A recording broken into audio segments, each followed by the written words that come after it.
আবার নতুন করে চাকরির পাইপলাইন শুরু হয়েছে। বর্তমানে চাকরির পাইপলাইনে আছে police constable, fire service, jail police, TET, তাছাড়া টিপিএসসি কিছু নিয়োগ প্রক্রিয়া বর্তমানে পাইপলাইনে আছে। তার সাথে যোগ দিয়েছে নতুন কিছু চাকরির প্রসেস, সেগুলিও পাইপলাইনে যোগ দেবে। অর্থাৎ ত্রিপুরা যে চাকরির পাইপলাইনটা সেটা দীর্ঘ থেকে দীর্ঘতম হচ্ছে।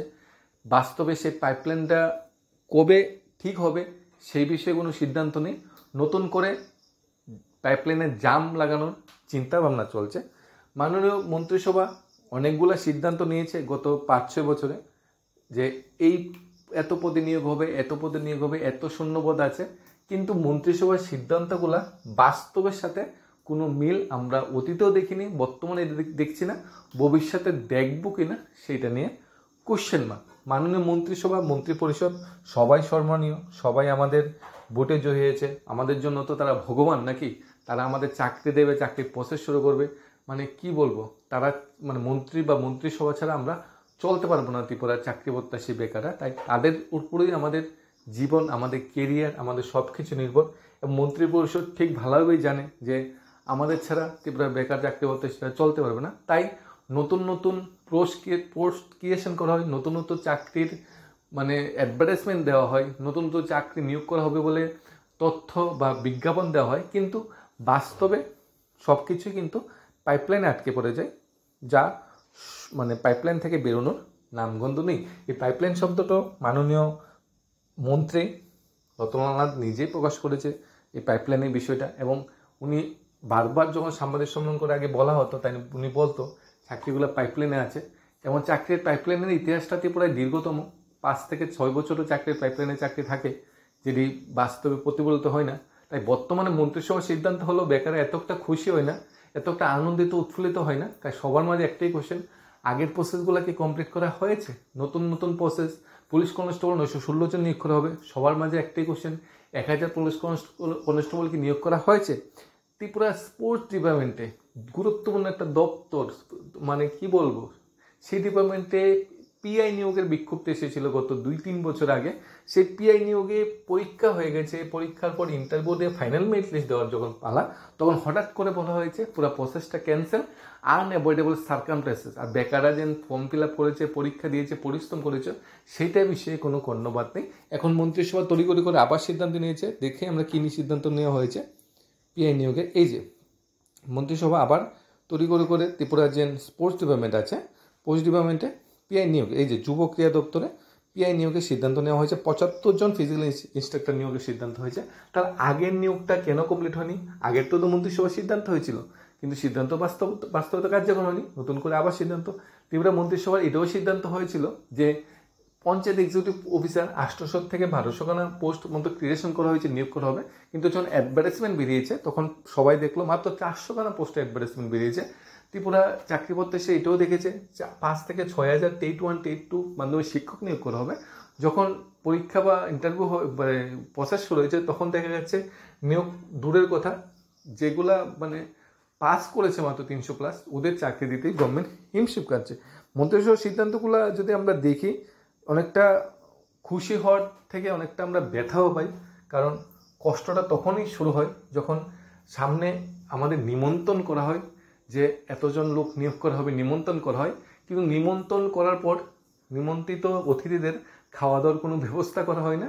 কোনো চাকরির নিমন্ত্রণে তো চাকরি দিতে যাবে, কিন্তু চাকরি দেওয়া হয় না। অর্থাৎ কি বলবো, নিমন্ত্রিত করা হচ্ছে কিন্তু মানে আপ্যায়নটা ঠিকঠাক হচ্ছে না। আপ্যায়নের সময় লেগে যাচ্ছে 3-4 বছর। তাই সবাই এখন ডিপ্রেশনে বা কষ্টে, বা ত্রিপুরার বেকার চাকরি করতে অনেকটা মানে ডিপ্রেশন যেটা বলবো আছে, বা অনেকটা বিদ্রোহ পরিস্থিতিতে আছে যে কখন কি করে বেকাররা ত্রিপুরা চাকরি করতে সে বেকার, এটা কল্পনার বাইরে। কারণ সবাই মানে দেওয়ালে পিঠ থেকে গেছে, এক একটা চাকরির প্রসেস এতটা সময় লাগিয়ে নিয়েছে। যেরকম ফরেস্ট ডিপার্টমেন্টে 172টা পোস্ট ক্রিয়েশন করা হয়েছে, মাননীয় মুখ্যমন্ত্রী সঠিক সিদ্ধান্ত নিয়েছে, 172টা পোস্ট। মুখ্যমন্ত্রীকে ধন্যবাদ ফরেস্ট ডিপার্টমেন্টে 172 খানা পোস্ট ক্রিয়েশন করার জন্য। এখন কোশ্চেন, 172 খানা পোস্ট কবে অ্যাডভার্টাইজমেন্ট বেরোবে? আধুনিক হবে কিনা, নাকি এটা মন্ত্রিসভার সিদ্ধান্ত, বাস্তবে যার কোনো মিল নাও থাকতে পারে। মাননীয় মুখ্যমন্ত্রী বা মন্ত্রিসভা সিদ্ধান্ত নিয়েছে সাব ইন্সপেক্টর নিয়োগ করা হবে 218 জন। এর মধ্যে পুরুষ নিয়োগ করা হবে 194 জন এবং মহিলা নিয়োগ করা হবে 24 জন। খুবই সুন্দর সিদ্ধান্ত। এসআই নিয়োগ করা হবে, অবশ্য টিপিএসসির মাধ্যমে নিয়োগ করা হবে।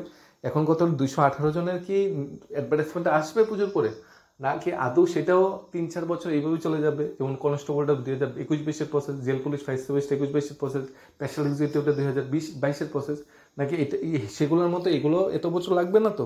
সেইগুলি কোশ্চেন মার্ক। আদৌ 28-এর আগে কমপ্লিট হবে কিনা, নাকি 28-এর জন্য নতুন চাকরির দরজা খোলা হচ্ছে, যেটা নির্বাচনের পর বন্ধ করে দেওয়া হবে।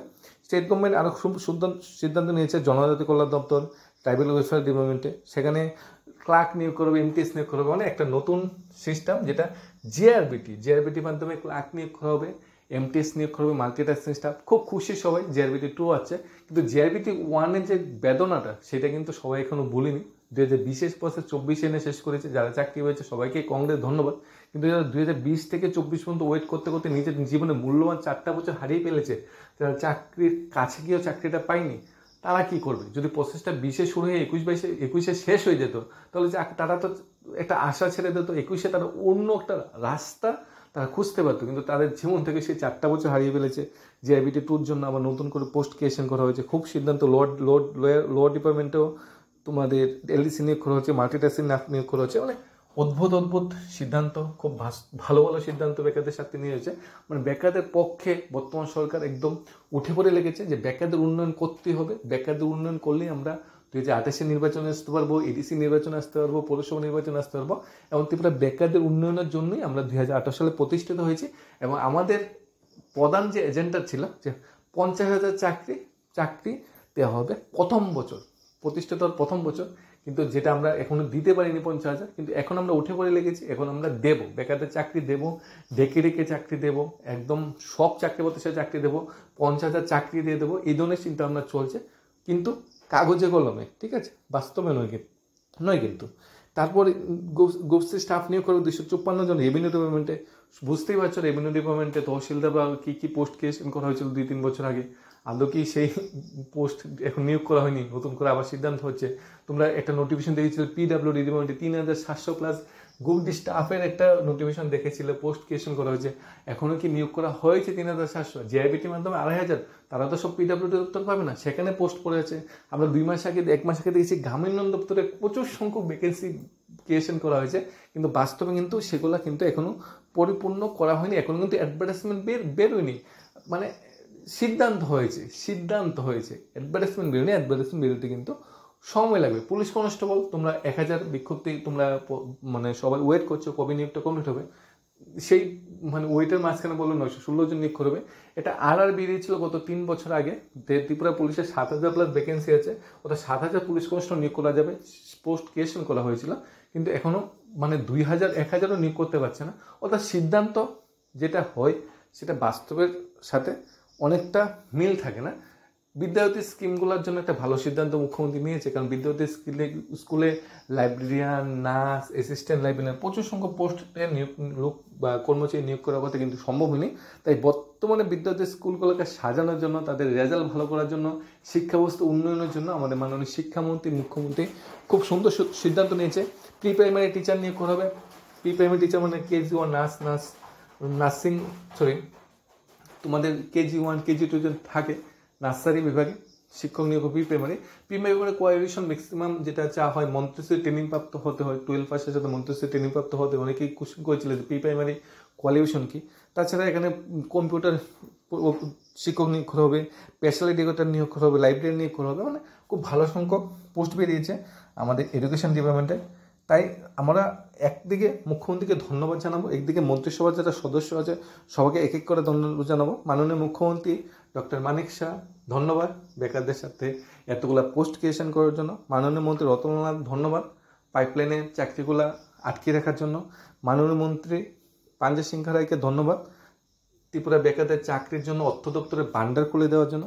মাননীয় মন্ত্রী শান্তনু চাকমাকে ধন্যবাদ জেল পুলিশের রিক্রুটমেন্টটা আটকে রাখার জন্য। মাননীয় মন্ত্রী সুশান্ত চৌধুরীকে ধন্যবাদ ট্রান্সপোর্ট ট্যুরিজম ফুড ডিপার্টমেন্টের উন্নয়নের জন্য এবং ফুড ডিপার্টমেন্টে পুজোর মাসে বিভিন্ন স্কিমে সুজি ময়দা ফ্রিতে বিলি করার জন্য। মাননীয় মন্ত্রী অনারেবল মন্ত্রী টিঙ্কু রায়কে ধন্যবাদ উনি ত্রিপুরার যে সোশ্যাল ওয়েলফেয়ার সোশ্যাল এডুকেশন ডিপার্টমেন্টে যে স্টাফরা আছে অঙ্গনকর্মী তাদের বেতন বৃদ্ধি করার জন্য এবং নতুন করে পোস্টে চাকরি দেওয়ার জন্য লেবার ডিপার্টমেন্টে অর্থাৎ জিআইবিটি প্রসেসটা তাড়াতাড়ি শেষ করার জন্য মাননীয় মন্ত্রী বিকাশ দেবকে ধন্যবাদ। উনি নিজের বিকাশ যে করেছে সেই জন্য সুধাংশু দাসকে ধন্যবাদ, শুক্লাচরণ থেকে ধন্যবাদ, মাননীয় মন্ত্রী অনিল দেবকে ধন্যবাদ, মাননীয় মন্ত্রী বিশ্বজিৎ দেববর্মাকে ধন্যবাদ।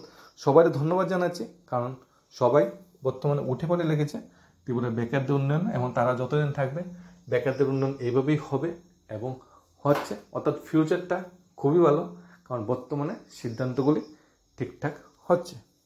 ধন্যবাদ সবাইকে। আর রিজার্ভ ত্রিপুরা ইউটিউব